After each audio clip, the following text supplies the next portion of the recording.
In this video, I'm going to show you the basics of mobile attribution and why a lot of companies struggle with it. Let's jump right in. Hi there, and welcome to my channel. My name is Ruben, and I'm a data strategist at Practical Analytics. In this video, I want to show you the basics of mobile attribution, how it works, how it differs from web, some things to know before you get started. As a bonus, I'll share some of my favorite tools that you can use, and maybe some tips on how to implement. So let's jump right in. Mobile attribution is really about understanding where users are coming from before they install your app. The idea is simple. We've been doing web attribution for a really long time. But in practice, mobile has a few things that make it just a little harder. For example, before users can install your app, they have to go through the app store, whether it's the iOS app store or the Android app store. And that becomes a bit of a black box. If you can imagine, they're going to your website or an ad, or clicking a link somewhere. They go to the App Store, which is controlled by Apple or Google. They browse around. They may install your app or they may not. Who knows? And then they eventually download it and they open it. And when they open it, you see them again. And this is the crux of mobile attribution. How do you connect what happened before they went to the App Store and what happened after they went to the App Store? In fact, it could be two different devices. They may come from a website on their desktop. They may send, let's say, a text message, an SMS message, and then they open it on their app, on their device. So mobile attribution was designed to solve this problem.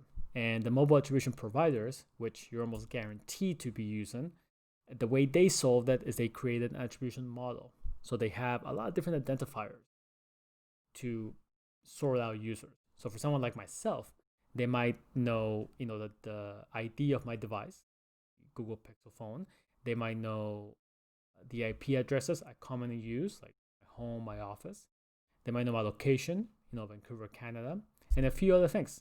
So they combine all of this into a single model. So when I install an app, if the app is using that provider, they sort through all those different IDs and then have a match. So there's some accuracy level to the match and say, yeah, this is a person that we know. They might, they probably don't know me by name. It's not like this is Ruben, but they know this is a person.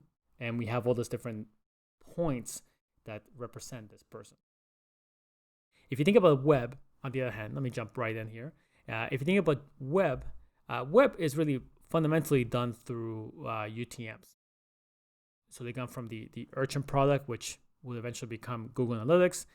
And you typically append them to any URL that you want to track. You have things like UTM campaign, or UTM source, UTM medium. And then when people land on this page, the different analytics tools or data tools, they capture these UTMs, they store them, and then from there, you can build attribution models, which on web, we might see things like last touch, first touch, multi-touch, and so on. So this is really quite straightforward because we can control the entire experience. We can control where they land, where they come from, where they browse. So we can do this quite well. UTMs do exist on mobile. They're not as consistent, they're not as reliable as you can imagine. Sometimes they may get dropped from the website through the App Store and the app, but it may become another point of being able to identify who the user is. So if you're just getting started, the first thing to know is there needs to be some patience or managing of expectations. The accuracy level that you can expect on mobile is typically less than on web. It's getting harder and harder, especially as providers like Apple actually remove some of those identifiers. So the IDFA, the advertising ID, and so on. Those are actually now being more restricted. So you're having less data to go by. The second thing is consistently, this mobile attribution implementations are always tricky. They always have issues. And if you have a framework that's not native iOS, native Android, so something like Swift or C++, then you're probably going to have even more issues. Just the support for some of the newer frameworks like React Native or some of the other ones is not as good yet. This might change in a few months, but just something to keep in mind. Almost every mobile implementation I've done with always had issues in terms of accuracy, getting to work. The documentation is missing some obscure setting that needs to be enabled. It always happens. It's surprising how consistent. And the third thing is you really do want to use one provider and really use as much as possible. So that provider will eventually be able to compile data on you, on your product, and get better over time. The other issue I've seen is companies typically want to bring campaign styles from web. Let's say maybe a nurturing style campaign where they're doing cold traffic, warm traffic, and then really hot traffic, and they're nurturing that traffic over time. Typically, it's a more advanced technique for companies who are just going to start that. You're really just looking at mobile app straight, taking them straight from the ad to the mobile app install. So taking them through a website or through blog posts or through a bunch of stuff to then download the app, you start to lose some of the mobile attribution aspect. You could probably split it and do web and mobile separate, but nonetheless. When it comes to tools, like I said, you're almost guaranteed to use a mobile attribution provider because you need that model. You need that pool of IDs that these companies are compiling on their own. It's really hard to do by yourself. Some of the things you'll see a lot is something like AppsFlyer, for example. Very strong attribution model and the way they attribute to different networks.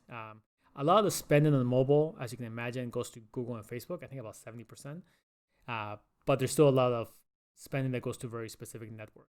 So you do want to look. Branch is another option. They started as a deep linking platform, and they have added attribution over time. They also have a strong attribution model. You can see they're even talking about, post IDFA era. So what happens when you have even fewer IDs to go on? Adjust would be another option. You have Kochava. I think Tune might still do some attribution. There's probably a few other options.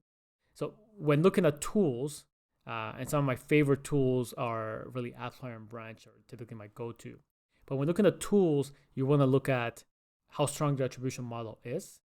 Do they support deep linking? Is that something you want to use? Are they a Facebook partner? If they are a Facebook partner, they get access or automatic access to a lot of campaign data, so they're able to better attribute Facebook data. If they're not a Facebook partner, they don't get this, and you have to do a little bit more manual work. Do they support any specific networks that you're interested in?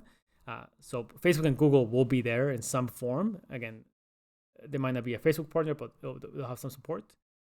But then it might be very specific frameworks that advertising networks that you care about. Some of them have fraud. For example, Adjust has a really strong fraud product. They actually have a couple products around fraud. If that's important to you, if you're more on the consumer side, high volume, that can be something that's relevant. But as I mentioned, all those tools, you really want to get the implementation done. It's bound to be something that will cause issues as you go through it, depending on what frameworks you're using to build your mobile app. And that is all I have. Make sure to subscribe to the channel for more breakdowns of tools, strategies, tactics. I try to publish something every week.